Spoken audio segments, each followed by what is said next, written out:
My own son tried to have me declared legally incompetent so he and his wife could seize my late husband's estate.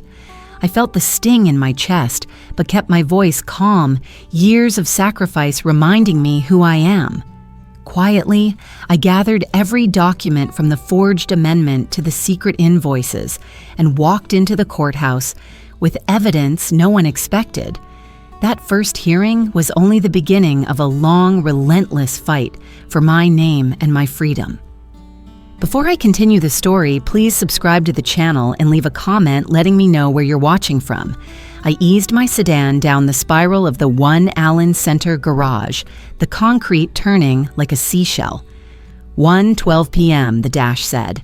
I touched Harold's pearl necklace, the one he clasped for me on our 40th, and felt steadier. The inheritance meeting was on the 15th floor at 2. I was early on purpose. I parked in a blue stenciled stall and killed the engine. This was business, not a memorial, I reminded myself. My folder rested on the seat beside me, Will Bank letters, hospice card, everything in tabs.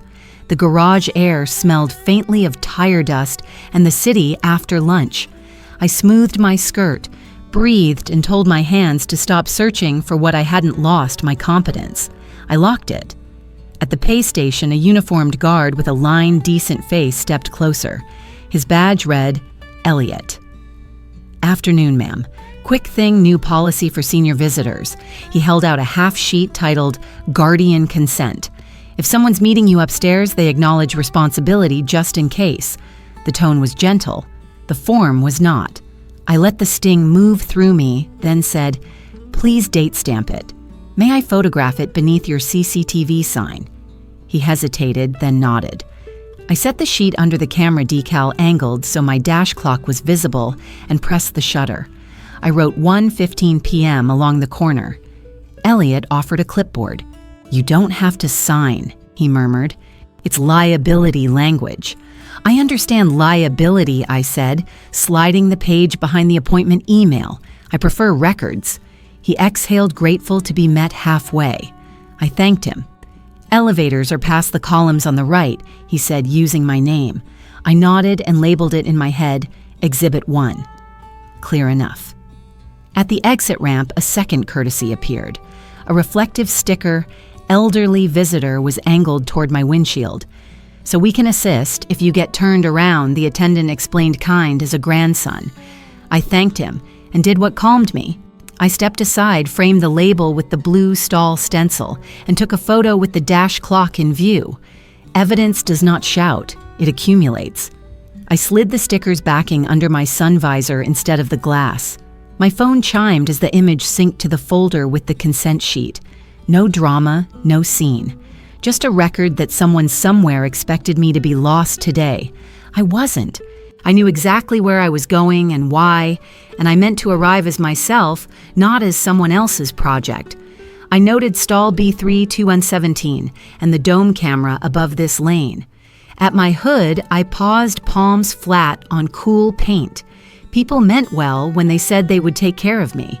They did not hear the undertow taking care often begins by taking over. Harold's will was clear, so was I. I would close his estate as he intended, with my name unshaken and my signature freely given. No form today would recast me as a dependent. I pressed the necklace, once felt its quiet weight, and set my jaw toward the elevators. The softest spot was simple, being deemed unfit. Truly. I rode the elevator with 3 associates and their paper cups. Their talk floated over the hiss of the fan. Capacity evaluations are a growth area, one said. Whole practice groups spinning up. Another laughed the polite kind. I checked my phone battery 80% and opened the 2 p.m. email to confirm the room conference A. My folders tabs were color-coded will in navy bank letters and green hospice notes in gray. I steadied my breathing to match the floor numbers. No speeches, I reminded myself. Observe first record, second act when it counts. The doors opened at the lobby skywalk, and I stepped aside to let them pass, their jokes trailing like perfume you don't buy anymore. The corridor to reception was glass and gloss designed to glide you past doubt. Framed awards listed only partners, Associates had their names in smaller type staff, not at all. A receptionist looked up with a practiced smile that stalled when her eyes slipped to the reflective label I still held between two fingers. The smile retreated to the safety of her screen. Mrs. Garnett. They're in Conference A. I thanked her and watched the way her voice warmed for a partner stepping off another elevator. Floor polish mirrored fluorescent bands like a runway. I moved at my own pace. My pen clicked once, then stayed quiet in my hand. I prefer paper and timestamps, I thought, and the thought steadied me again. Down the hall, a closed door hushed a laugh. The sound flattened against the glass and slid off. I kept walking until the brass on the oak appeared, my reflection braided with the light. I stopped short of the door and opened my folder one last time. The guardian consent sat neatly behind the appointment email. The photo of the sticker waited in the same folder on my phone. I fixed the pearl clasp so it lay flat against my collarbone, then lifted my chin until my neck felt long and my breath even. The room ahead would not decide who I was. It would only learn it. My fingers touched the navy tab and rested. Proceed on your terms, I told myself, a rule that had carried me through harder hours than this. A scuff echoed from the garage end of the corridor. "Ma'am." A voice called from behind a concrete column, low and urgent, the kind of caution that respects your capacity. "Don't sign anything yet." The hall seemed to narrow by an inch. I pivoted toward the sound feet, planted wary but listening, as if catching the first notes of a song that knew my name. I kept balance. "Ma'am, don't sign anything yet." The voice came from the shadow between two concrete pillars, low and careful, like someone easing a door closed at night. I turned and found a tall man in a thrift store blazer, hair combed back, as if with his fingers palms open at his sides to show he meant no harm. He didn't crowd me. He pointed with his chin toward the ceiling where stenciled numbers marked the level. "You're headed to the 15th Morrison and Gray, Conference A." His eyes met mine. "Mrs. Garnett, right. You're expected, but not as the decision maker." I felt the pearl clasp at the nape of my neck and let my hand fall. "You know my name." "I used to work upstairs," he said. "Paralegal, Tristan Dardine." He glanced at the security camera, then back to me. "I shouldn't be here, but I thought you should be warned. Warned about what I kept my voice, even the way you talk when a skittish dog lets you offer the back of your hand. That room is arranged to shepherd you," he said. "Micro steps. Someone smiling while nudging you toward a pen." He took another small step back as if distance might prove his honesty. "Don't let anyone speed you. Read headers, dates, authorizations. If they call anything standard, it should earn your full attention." I checked the time, 1:22 p.m., and the elevator chimed down the corridor. "You were cut from the firm," I said, more statement than question. 3 weeks ago." He swallowed. "Budget," they said, after I asked about a file flagged capacity. The word sat between us like a tack on a chair. "Do you have proof I brought what I could?" He tapped the messenger bag slung across his chest. "If you're willing to listen." "I'll listen," I said, "and I'll decide." My voice surprised me with its steadiness. Harold used to call it my church voice, quiet but not soft. We rode the elevator with 2 men in navy suits who talked mergers like baseball scores. I didn't introduce Tristan. We faced forward floor numbers, lighting one by one. I texted myself a 4-beat note, headers, dates, authorization, signed nothing, and slid my phone away. The guardian consent slip from the garage was already tucked behind the email confirming my 2 o'clock. Chain of custody, Harold would have said. Paper tells a straighter story than memory. On 15, the doors parted to a lobby the color of rain. Lacey, the receptionist, wore a headset and a smile that looked laminated. "Welcome," she said, voice bright. "Check in here, please." Her printer chirped and spat a plastic badge. She clipped it to a lanyard and handed it across the counter. "Dependent." The words sat on my chest, white on blue, big enough to read from across a room. I didn't correct her. I didn't ask who had labeled me or why. I lifted the badge so the firm's logo wall was in the background, and as if fixing the clasp on my pearls, angled my phone and took a clean photo. The shutter sound was soft as a cough. Lacey's eyes flicked to my hand and back to the screen in front of her. "New policy," I asked mildly. "Auto print," she said with a shrug that didn't involve her shoulders. A flat screen beyond the desk scrolled through today's stakeholders. Under Harold Garnett Estate, a tidy list of partners and family reps marched by. I watched one full rotation, then another. My name never came. "Could you confirm all primary stakeholders are listed?" I asked, still looking at the screen. She hesitated half a second, the kind of pause you feel more than see, then touched her keyboard. "Per the file, yes. Thank you." I stepped left, captured the directory with the timestamp in the corner, and took a breath that cooled the back of my throat.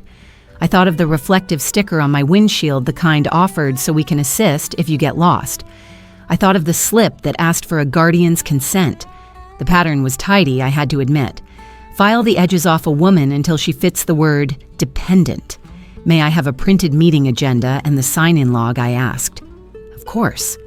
The printer hummed again. She set the pages on a clipboard with a pen attached by a chain. I didn't touch the pen. I scanned the headers, the agenda title, the revision note near the footer. Revised, 03/04/25.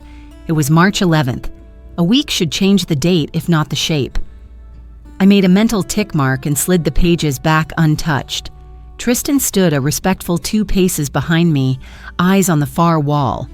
"You don't need to say anything," I told him quietly, "unless I ask." I tapped the spine of my folder with my index finger. "That will be the signal." He nodded once. "Understood. Also," I added, "if you hand me anything, it comes directly to me. No waving papers. I'll follow your lead." We moved down the glass corridor carpet, swallowing our footsteps. Plaques displayed awards deal of the year, litigator of the quarter, everyone engraved with a partner's name. I could see my reflection swimming over the brass letters, a woman with silver roots and a straight back. My badge caught the light a little flash at my collarbone. I let it flash. Even insults can be inventory. Past the conference center map, the air cooled a degree. I could hear the faint tick of a recorder somewhere, the stutter of a red light. Lacey pushed on a sliding panel and frosted glass revealed shapes at a long table suits portfolios, a water pitcher with lemon floating like coins. On the far side sat my daughter-in-law profile, delicate hair tucked behind one ear.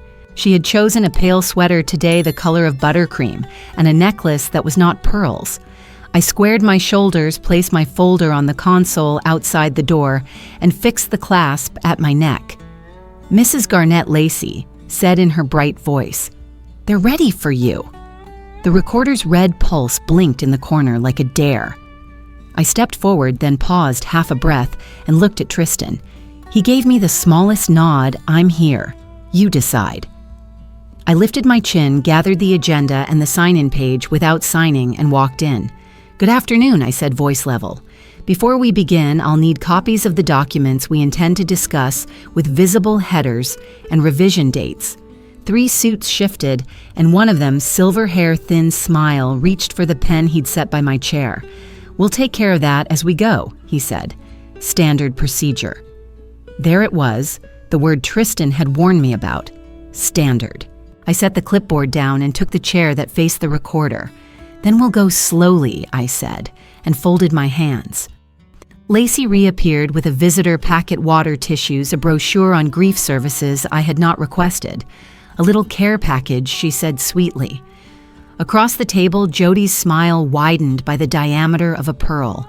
I breathed once deep enough to feel my ribs loosen and align the corners of my folder with the table's edge. The dependent badge lay against my sweater like a label on a can. I let it sit. I had a camera roll full of labels now and timestamps to match. Let the record show who I was when I walked in and who tried to tell me otherwise. The red light blinked again.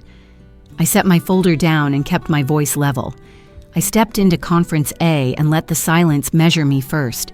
The room was polished to a soft gleam frosted glass panels that reflected the muted skyline, a mahogany table set dead center, and a small red light blinking on the recorder as if it were keeping score. I chose the chair with the wall to my back and the door in sight, a small precaution that steadied me. Gideon Sutcliffe offered a professional smile that didn't quite reach his eyes. Across from him, Jody's sugar-sweet grin reminded me of the way a cat watches a bird. I laid my folder square with the table edge-capped pen resting on top and folded my hands. Gideon cleared his throat. "Mrs. Garnett, before we begin, we'd like to discuss a few observations just to ensure today goes smoothly." Jody tilted her head, all honey and sympathy. "We've noticed little moments of confusion. Just small things, of course." She recited 2 neatly packaged anecdotes, one about a missed appointment, another about a forgotten grocery list, stories carefully chosen to sound both harmless and alarming. I didn't argue. "Please provide the source documents for those incidents," I said, keeping my voice even. "And tell me where my HIPAA authorization is on file to release any medical details." Gideon's smile thinned. "It's standard procedure for your protection." "I prefer specifics to procedures," I replied. The pinprick insult slid across my skin, but I held still. I placed my phone face down beside the blinking recorder and glanced from it to Gideon. "For the record, who requested this meeting be recorded, and where is the consent form?" My question landed softly but without room to slip. "Firm policy," Gideon said after a pause, eyes dropping to his notes. "No name offered, no consent cited." I let the silence stretch just long enough to remind him I'd heard everything. A quiet knock preceded Lacey Fenwick's entrance. She carried a branded tote bag and a bright smile. "A little care package for you, Mrs. Garnett. Herbal tea vitamins, some memory support supplements." Jody reached to touch my sleeve. "Just to help you feel steady." I lifted the bottle of pills, turned it so the label faced my phone's camera, and clicked a photo without haste. Then I set the bottle back in the tote and slid the entire bag to the far edge of the table, well apart from my estate papers. "Noted," I said simply. "Please continue with the documents." Gideon opened a stapled packet pages, heavy with legal margins and clipped notes. "These are summaries of observed lapses," he announced. I leaned forward slightly. "State the author of each item with date headers, please. Spell the physician's name and facility." He hesitated, eyes darting to Jody. "I'll wait." I added the calm in my voice, sharper than a raised tone. "I memorized every phrase for your protection standard observation, each a seed for later. I'm here to settle an estate," I said when the recital slowed, not to audition my competence. "Let's move to the beneficiary clause." Gideon suggested I initial a preliminary memo. I folded my hands and did nothing. The air cooled a degree. I realigned the tabs inside my folder so the appointment email and the garage consent slip pressed back to back. My left thumbnail tapped once, a silent signal meant for Tristan if he were near, though I knew he waited elsewhere. It steadied me to know the plan existed. Gideon turned another page. A single sheet bore Harold's signature beneath the firm's letterhead, but the logo style looked newer than the date in the corner. I felt the spark of recognition but kept my expression still. I lifted my chin, letting the paper speak while he kept reading. Gideon slid a single page forward as if he were offering condolence instead of leverage. "A handwritten note by Harold," he said. The paper wore the firm's masthead in glossy ink. I angled it toward the ceiling fixtures until the emboss caught a clean ribbon of light. The serif had been swapped for a flatter face, the ampersand redesigned into that new pretzel curl the firm had paraded across their website after May of last year. Yet the note's corner read, March 2024. I let the silence narrow to a single thread. "Hold it steady, please." My voice didn't rise. It sharpened. Sutcliffe and Carruth. Suite 1500. Clarity, resolve, results. "When did you adopt this version?" Gideon blinked. "Our stationery is updated periodically." Not a question I asked, I said, still looking at the masthead. When was this version adopted? I waited, counting my breaths by the red blink of the recorder. Doubt had a shape now, and I traced it with my eyes, not a pen. Mrs. Garnett Jody sighed. Is this necessary? Mastheads are legal identifiers, I answered, finally looking up. Dates matter. I slid the page back toward him with one finger, careful to leave no mark. Append this to today's record-pending masthead provenance. There will be no signatures until that is resolved. The room cooled. Gideon tapped the table once, twice. We can revisit branding later. We can acknowledge it now, I said, so we don't step on it later. The needle found its point and stayed there. My phone vibrated. I expected a calendar nudge. Instead, a bank push notification slid across the screen like a thin blade. Account. Access limited per representative request. The words rang in my chest and then settled into a steady beat. I breathed once through my nose and looked at Gideon, who submitted any representative request in my name today. Jody lifted a hand. I'm sure it's routine. Routine requires my voice, I said. I raised the phone screen, still visible. We will handle this on speaker, for the record. I pressed the bank's fraud and permissions number, then set the phone beside the recorder, where the red light could keep it company. For transparency, I said, this call is on speaker, in a conference room at Sutcliffe and Carruth, with counsel present. The agent came on measured efficient. I verified my identity, gave the last 4 digits, and asked her to read verbatim the origin of any request that had limited my access. Keys clicked faintly through the line. I see a limitation submitted at 1:53 p.m. Central, she said. Source shows desktop login from a downtown Houston IP branch flag appended. Please add a note to this case, I said, enunciating each word that I do not authorize any limitation on my accounts. I require the restriction lifted pending written verification from me only. Please include that this directive is being given on speaker and will be preserved in your call notes. Yes, ma'am. I've lifted the temporary freeze and emailed a case number to your address on file. Read the case number into the notes, I said. She did. I thanked her, ended the call, and let my phone rest face up like a witness. Gideon cleared his throat. Security measures can be confusing. Confusing things become clear when we record them properly, I replied. Jody's smile pinched at the corners. The jolt had passed. Control returned to its chair. Back to the paper, I said. Please initial the lower corner, acknowledging masthead version TBD. It will help us keep the trail clean. Gideon's pen hovered. Jody leaned in. Let's not be difficult, Arliss. We'll be accurate, I said, folding my hands. The capped pen by my folder hadn't moved. I kept it that way on purpose. My finger traced the margin again, never touching the ink. I asked for the printed agenda I'd requested earlier. Lacey glided in, placed it beside the supposed note, and left without a word. I compared the revision date on the agenda with the timestamp on today's calendar invite. This agenda predates Harold's hospice intake by a week, I said evenly. Your chronology doesn't track. Please append the agenda to the packet as well. No lecture, just the line drawn once. Gideon adjusted his cuffs. The substance is more important than these side issues. Substance and structure are married, I said. When your structure lies, your substance goes with it. The recorder's eye winked again, impartial and patient. I rested my palm on my folder, feeling the ridge where the garage consent and the appointment email pressed spine to spine. Read the beneficiary clause next. If you won't, we pause here until an officer of the court verifies provenance. I am in no hurry. The room measured me back. 1 heartbeat, 2. Gideon glanced at Jody. Something brief and unflattering passed between their faces. He reached not for the questionable memo, but for a different stack, its seal unbroken until his thumb slid under the flap. The wax caught the light like a truth begging to be seen. I straightened the dependent badge at my lapel so it faced the recorder. A small, deliberate insult returned to sender. We'll proceed to the will, he said. Good, I answered. Let's let the paper speak.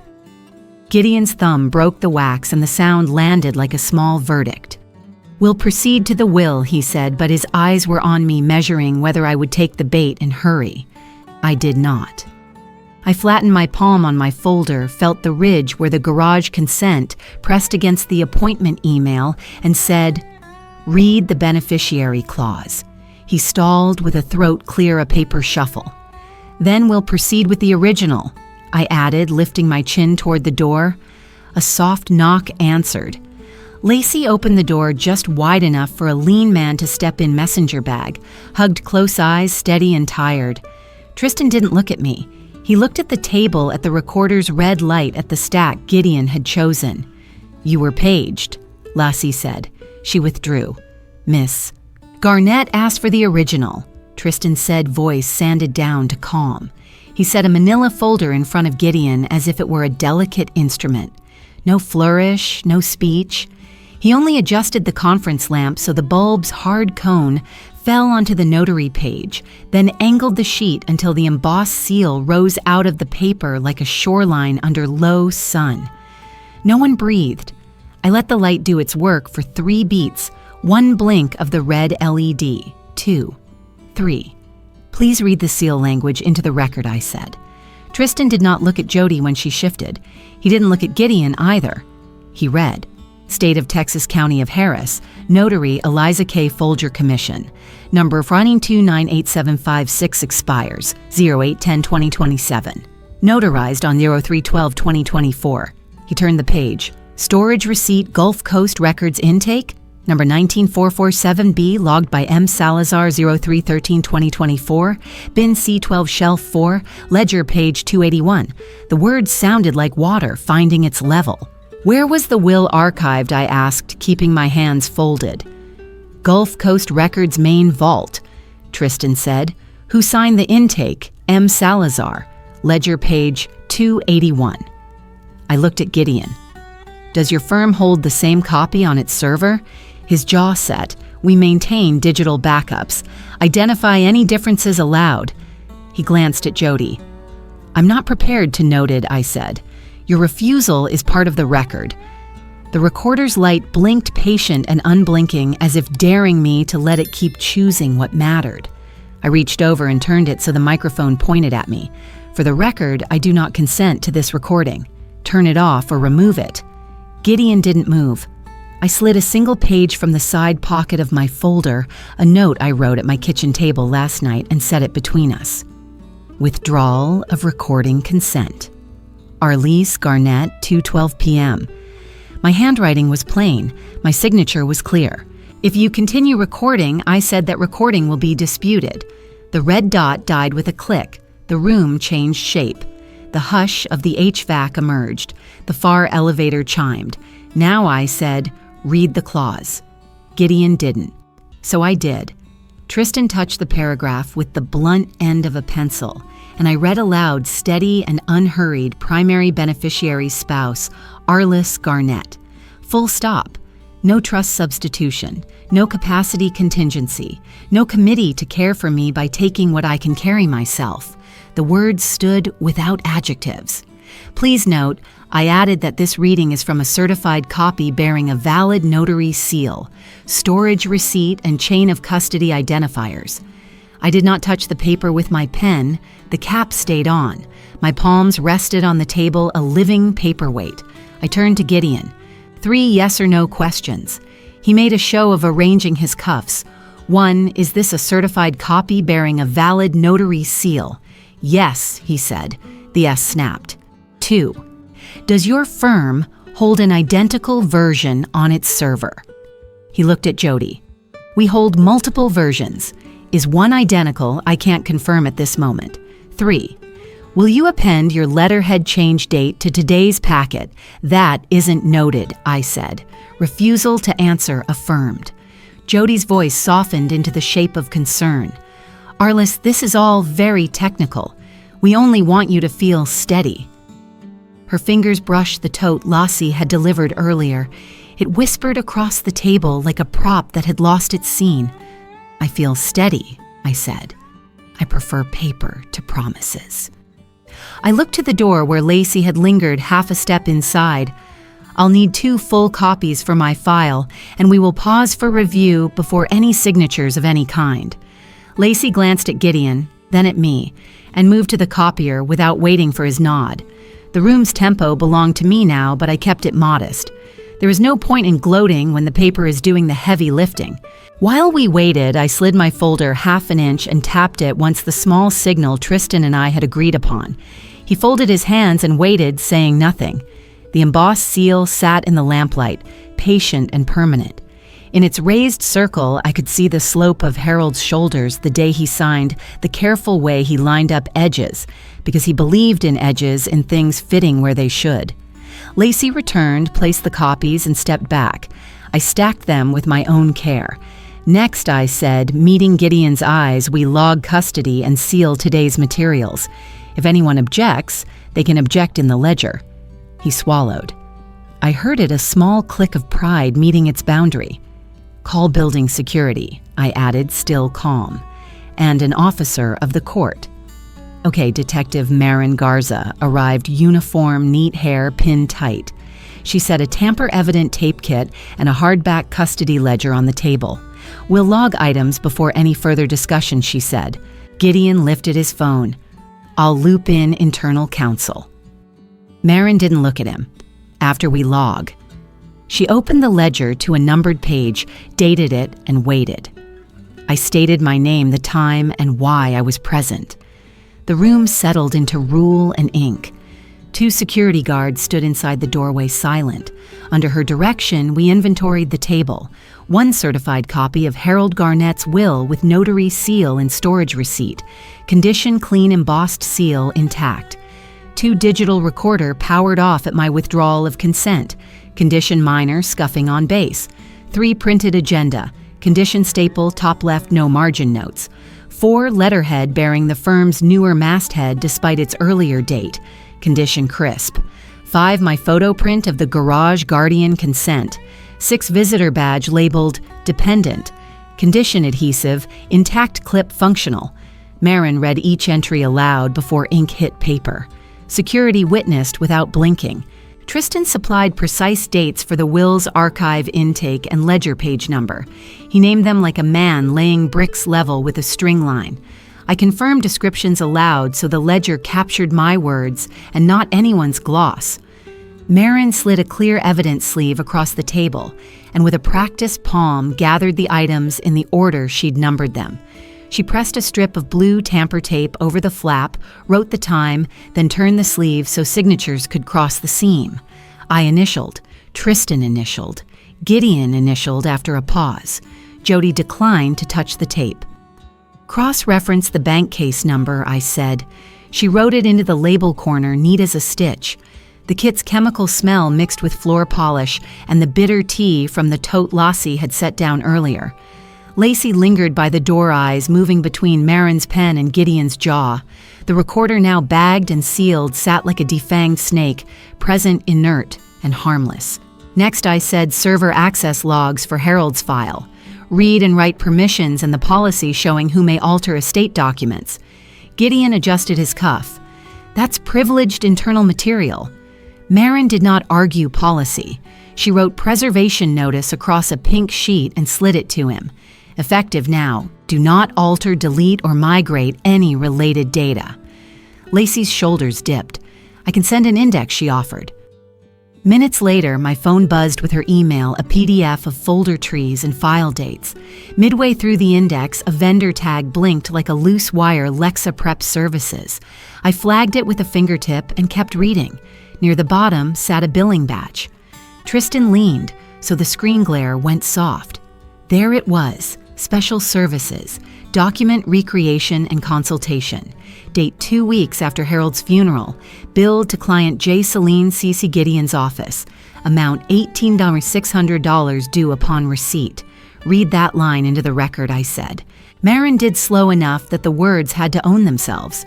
Who approved recreation of a notarized will, I asked.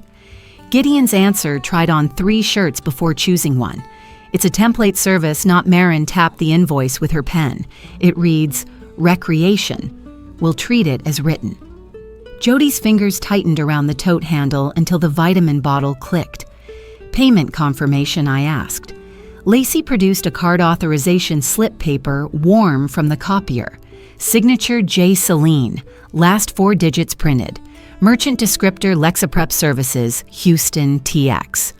Marin photographed the slip beside her badge for scale, then jotted a subpoena request note to the processor and the bank. The room did not argue with a pen that wrote in straight lines. "Enter the beneficiary reading from earlier as Exhibit A," I said.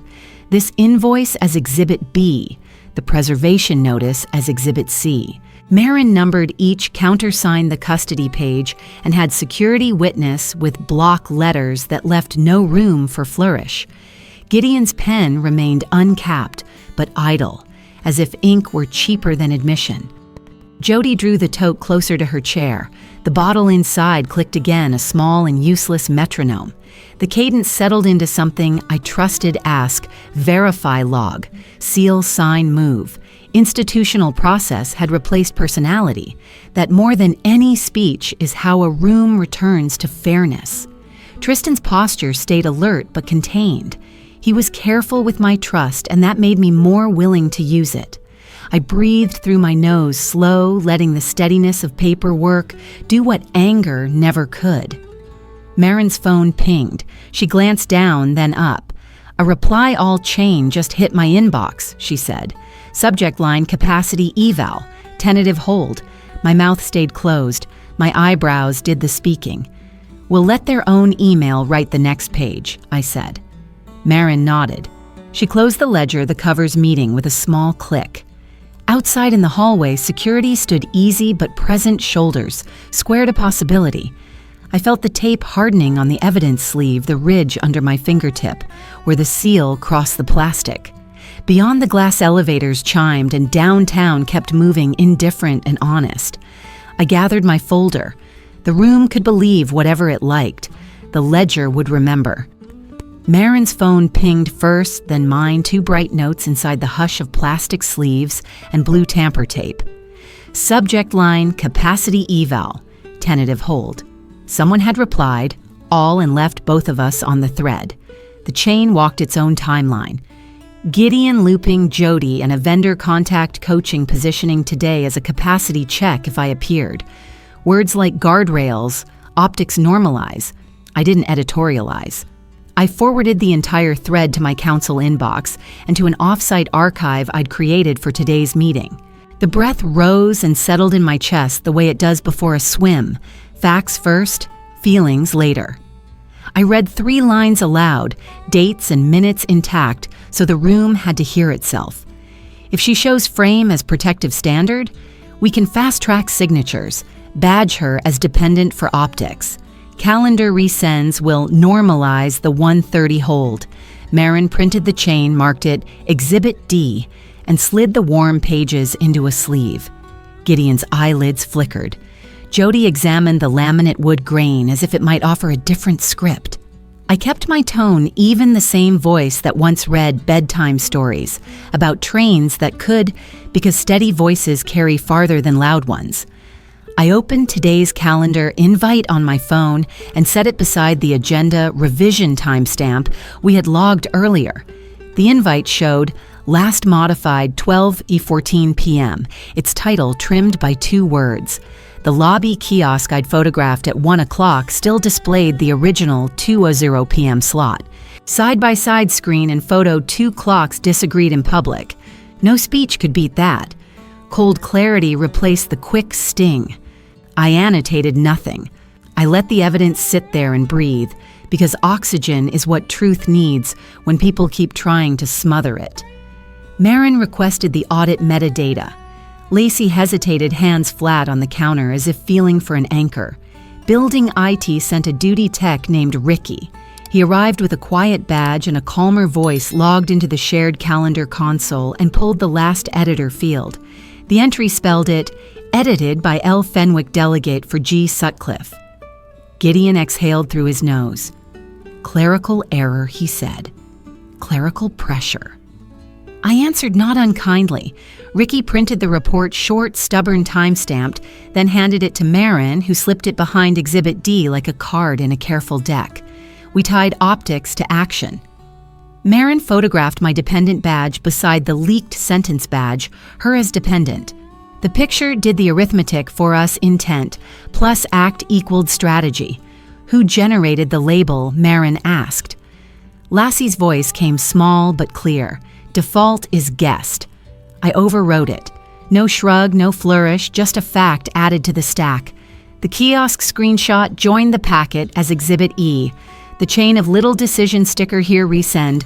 There looked almost tidy until you measured where those inches were pushing me.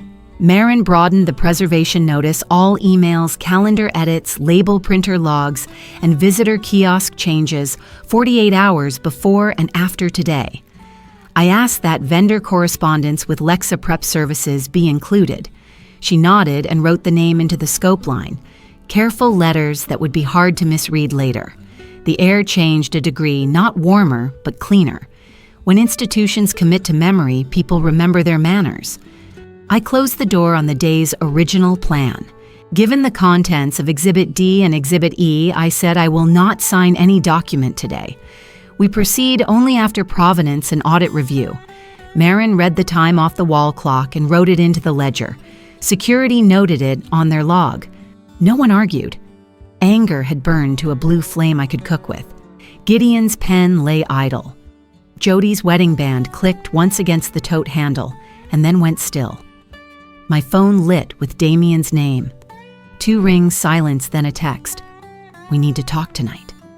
I looked at the sealed sleeve at the exhibit stacked by letter at the blue tape edges, aligned like stitches that hold after a long day. The office wrote one story, I said, mostly to myself. Home will try to write another. I slipped the phone away. The building's HVAC hummed like a kettle. I thanked Ricky for the printout.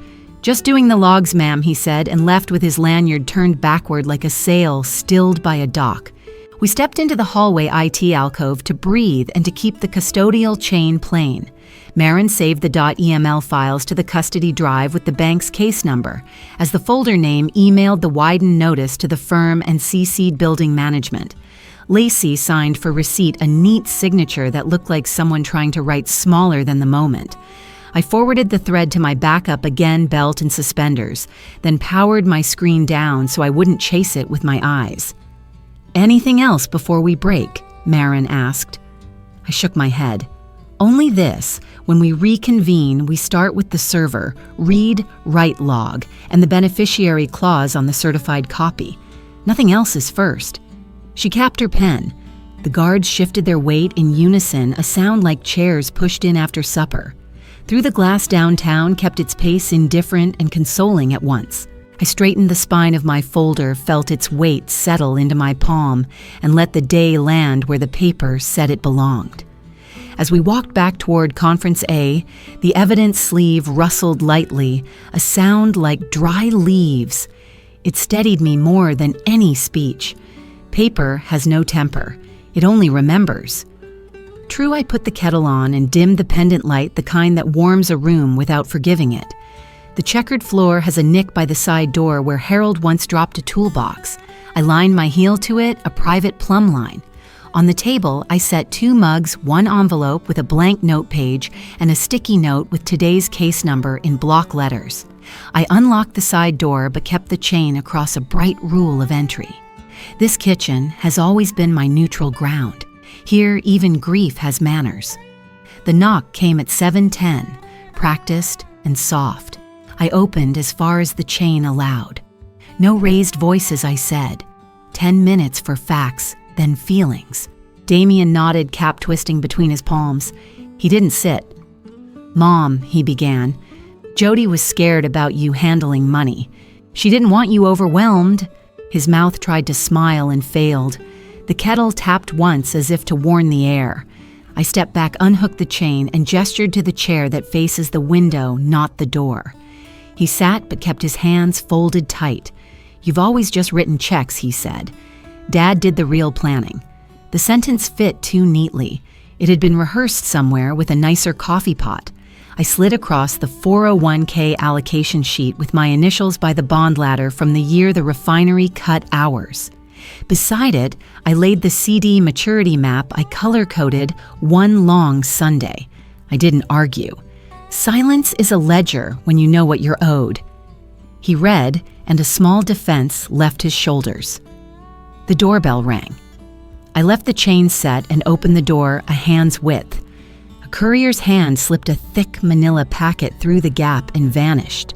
The window label read, "In re-guardianship of Arlise Garnett proposed ward."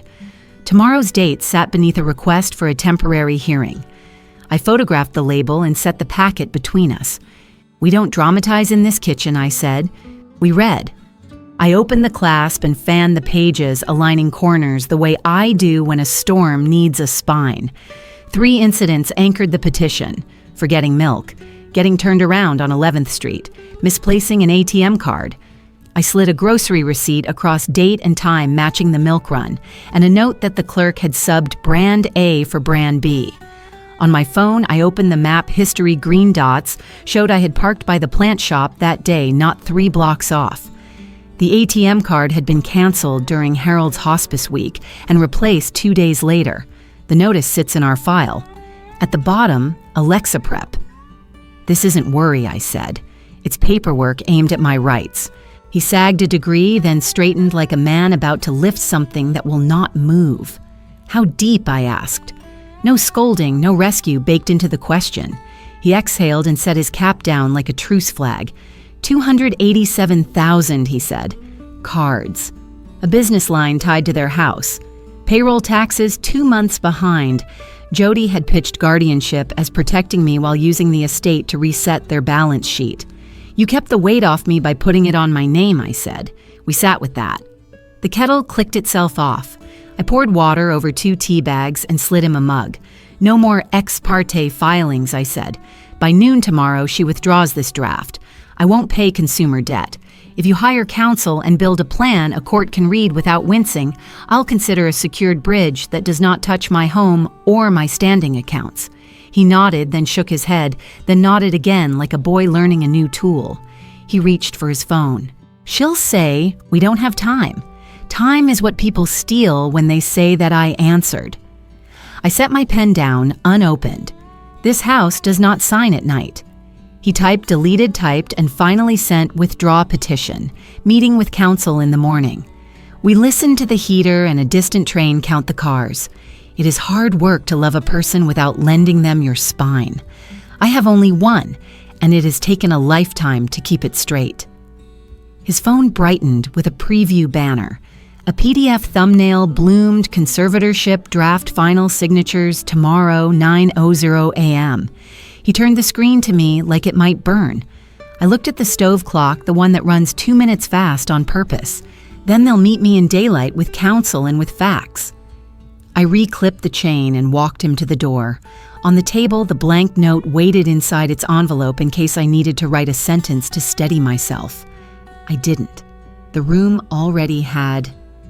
He paused at the threshold. "Mom!" "I'm sorry." "You're tired," I said.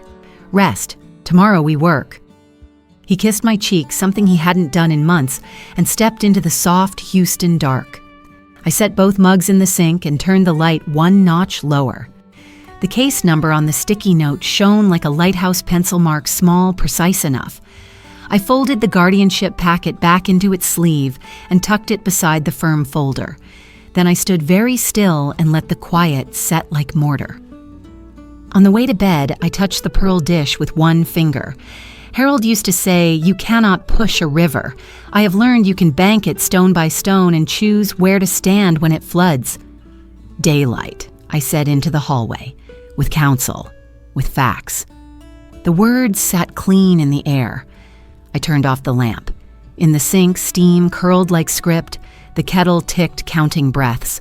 The wall clock over the neutral conference suite ticked toward 8:55 as I set my folder on the walnut table. I chose the chair facing the door and lined 3 things in a row: the bank case number from yesterday, the tamper-sealed sleeve, and an unopened pen. Mediator Carla Hoy reviewed ground rules 1 voice at a time, no recordings without consent.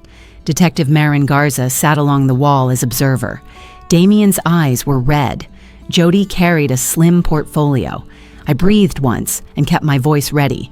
Gideon Sutcliffe slid a stack forward before the water glasses left rings. Limited conservatorship, he said, for Ms. Garnett's safety. Jody leaned in, soft as a handkerchief. It's temporary just to keep things safe. I looked at the top page without letting it claim the hour. Read the authorities you're asking for, I said.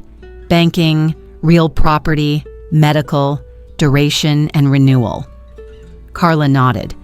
Gideon cleared his throat and read the list, each power asking to sit where my name already sits. We are not appointing anyone over me, I said when he finished. We are reviewing provenance. I set the sealed sleeve in the center. Mark the exhibits identified yesterday, certified will and notary suspect letterhead agenda. Copies reply all thread badge and kiosk photo. Carla repeated them, A through E pen clicking on each letter. Sequence, I added. Begin with certification. Any amendment appears with proof of origin. Conservatorship last. The room felt the floorboards of that order and stopped testing the walls. Gideon tried another doorway. Emergency guardianship remains a concern. There is risk of predatory contracts. I slid 3 items forward: my written withdrawal of recording consent, the bank freeze lift case number, and the simple fact of today I recited date, time, suite number, and every name in the circle. Carla looked up. Who drafted the guardianship caption delivered to Ms. Garnett's home last night? She asked. And why, before mediation, Jody's portfolio did a small tremble. Our counsel prepared it, she said, in case. In case of what fact? Carla asked. Jody did not have a fact. Marin placed a small speaker in the center and dialed the vendor number from the firm's index. Lexaprep Services, a calm voice answered. This is a recorded line. Confirm scope tied to account, J. Celine Marin said. The rep read from a screen, capacity support package, template incident log, guardianship intake drafts, calendar language suggestions. Dates and amounts matched the invoice we had sealed. Read the service description phrase by phrase, I asked. She did. Carla marked the call summary as Exhibit F and underlined the word drafts. I opened the certified will to the beneficiary clause. Primary beneficiary spouse Arliss Garnett. I read steady as a level. No trust substitution. No capacity contingency. I turned the draft so it faced Gideon. Identify any conflict between that clause and this petition, seeking authority over my assets by a person who benefits from my removal. Silence auditioned as wisdom and failed. Carla quoted the Texas Estates Code threshold for incapacity and wrote insufficient basis presented today. I shifted so Damien was directly across from me. You withdraw any petition bearing my name or about my capacity by noon, I said. You meet with counsel and build a plan that accounts for every dollar and every creditor. If you do, I will consider a secured bridge that does not touch my home or Harold's estate. I will not pay consumer balances. I will not sign today. He nodded once, eyes damp but clear. Jody's mouth tightened at one corner, as if she had bitten a lemon no one else could see. Gideon reached toward the draft the way a magician reaches for a trick that has flashed the thread. We can table this, he said. Prudent Carla answered. We will proceed to provenance and status. Marin's notes kept time with the clock. I kept my pen capped. A capped pen is a simple instrument of liberty, no ink, no trap. Carla set next steps in a tone that makes adults of us all.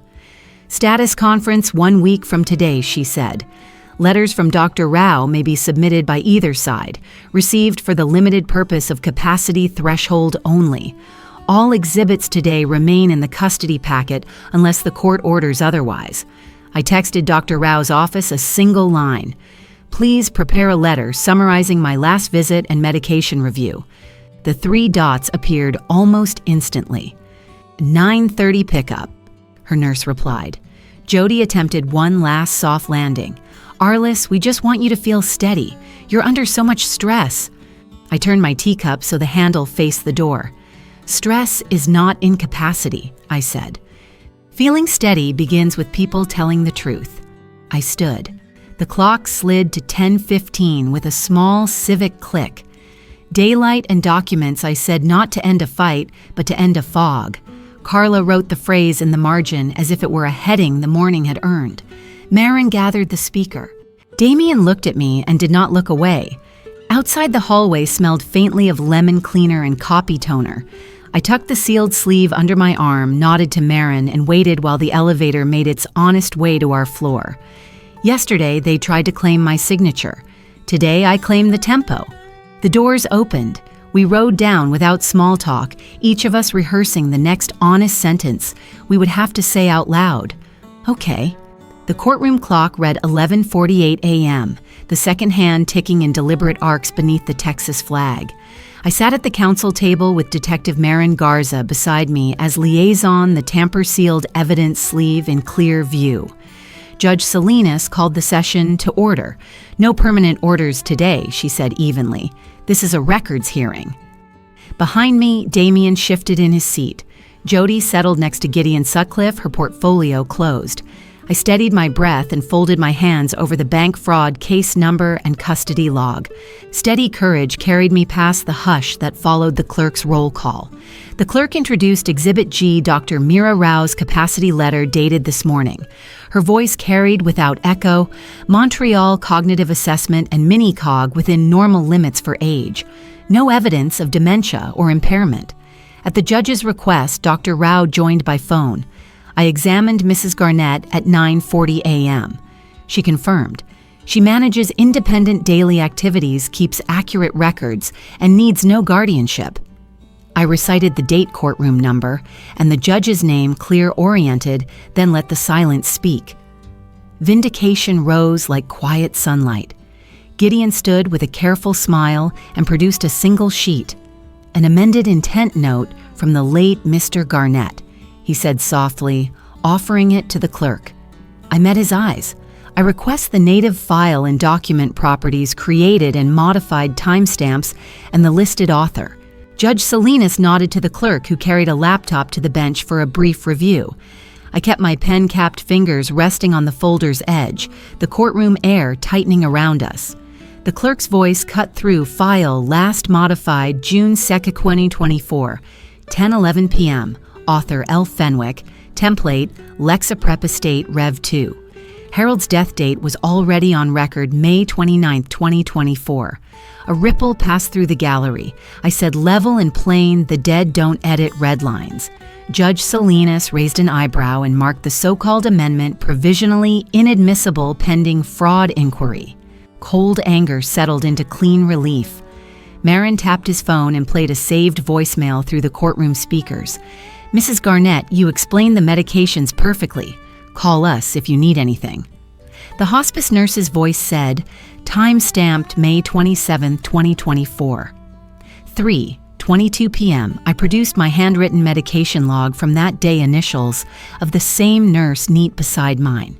The judge listened, then noted the contradiction to every claim of incapacitating confusion that week. The chain of accusation snapped on its own timestamp.